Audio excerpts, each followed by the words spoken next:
महंगाई में इजाफे के खिलाफ एनसीपी की जानिब से आज महाराष्ट्र के अलग अलग शहरों में एहतजाजी मुजाहरे किए गए। इसी सिलसिले में नांदेड़ में भी जिला कलेक्टर दफ्तर के सामने एहतजाजी मुजाहरा किया गया। मुजाहरीन में एनसीपी माइनॉरिटी सेल के रियासती सदर एडवोकेट मोहम्मद खान पठान ने भी शिरकत की। एनसीपी कायदीन ने पेट्रोल और डीजल के दाम में रोज़ बरोज़ किए जा रहे इजाफे के खिलाफ मोदी हुकूमत को तनकीद का निशाना बनाया। पेट्रोलियम अशिया के दाम में किए जा रहे इजाफे की वजह से महंगाई में इजाफे की बात की गई।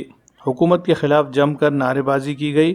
मुजाहिरीन का कहना है कि महंगाई में हो रहे इजाफे से आम लोगों का जीना मुश्किल हो गया है। लोग अपनी बुनियादी ज़रूरतें पूरी नहीं कर पा रहे हैं। लॉकडाउन की वजह से मईशत पहले ही मुतासिर चल रही है और बड़े पैमाने पर लोगों की नौकरियां जा रही है। ऐसे में महंगाई में हो रहे इजाफे ने आम लोगों की मुश्किलें बढ़ा दी है। एहतजाजी मुजाहरे में एनसीपी यूथ के रऊफ जमींदार के अलावा दीगर कई अफराद मौजूद थे।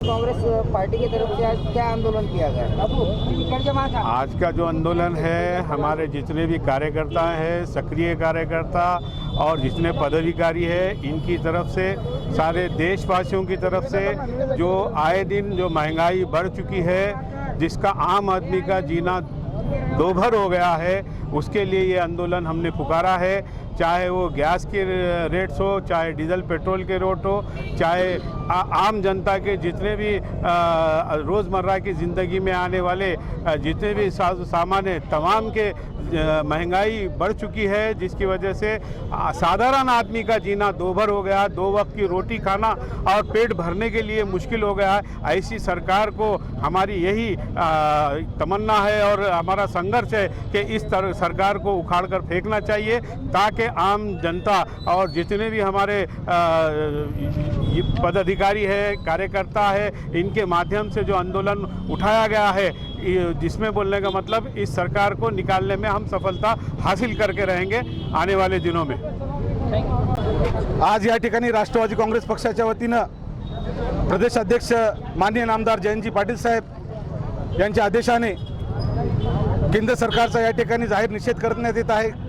कारण गेल्या 7 वर्षामध्ये केंद्रामध्ये भाजपची सत्ता आहे आणि या सत्ता असताना सुद्धा लोकांना फसव्या आश्वासने देऊन ही केंद्र सरकार सत्तेवर आलेली आहे आणि मागील 7 वर्षापासून यांनी घरगुती गॅस असेल, पेट्रोल डिझेलचे दर असतील, हे नेहमी दर दिवशी रोजंरोज वाढत आहेत आणि आज तर हद्द झाली की आज घरगुती गॅसची किंमत ही 860 रुपये या ठिकाणी झालेली आहे। त्याचबरोबर पेट्रोलचा दर जरी विचारात घेतलं तर 107 रुपये आणि डिझेलचे दर हे 97 ते 98 रुपये आज मार्केटमध्ये पेट्रोल पंपावर लोकांसाठी महाग झालेला आहे।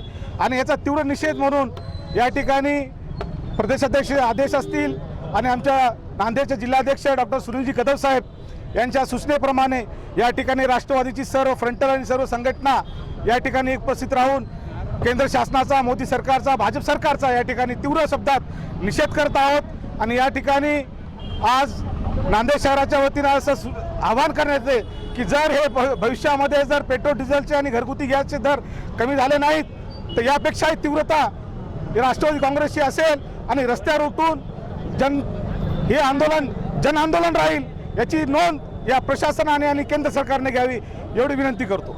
आज खरंच आम्ही खेड्यापाड्यात जेव्हा जात असतो तेव्हा उज्ज्वला गॅस योजनेतर्फे लोकांना जे गॅस दिलेले आहेत त्या गॅस योजनेचा तर फज्जा उडालेलाच आहे।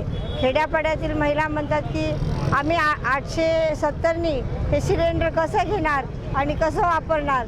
तर ही महागाई, सिलेंडरची महागाई असेल किंवा पेट्रोल आणि डिझेलची महागाई आहे, ती सर्वसामान्य लोकांना अजिबात परवडत नाही। आणि मागच्या वेळेस त्यांनी आम्हाला खूप भूलथापा दिल्या। जेव्हा गॅस 540 होता तेव्हा ते टीव्हीवर ॲडव्हर्टाईज जाहिरात द्यायचे आणि सांगायचे की गॅस इतका महाग झालेला आहे, 540 असताना इतका महाग झालेला आहे, आम्हाला सर्वसामान्य लोकांना हा गॅस कसा परवडणार।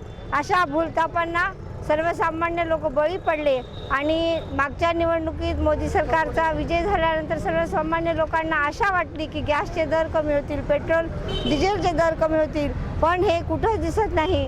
आज डिझेलच्या किमतीने 100ही पार केलेली आहे आणि गॅसचे दर तर अतिशय गगनाला भिडलेले आहेत। 870 ही गॅसची किंमत आजपर्यंत कधीही नव्हती। हे दर सर्वसामान्य लोकांना अजिबात परवडणारे नाहीत।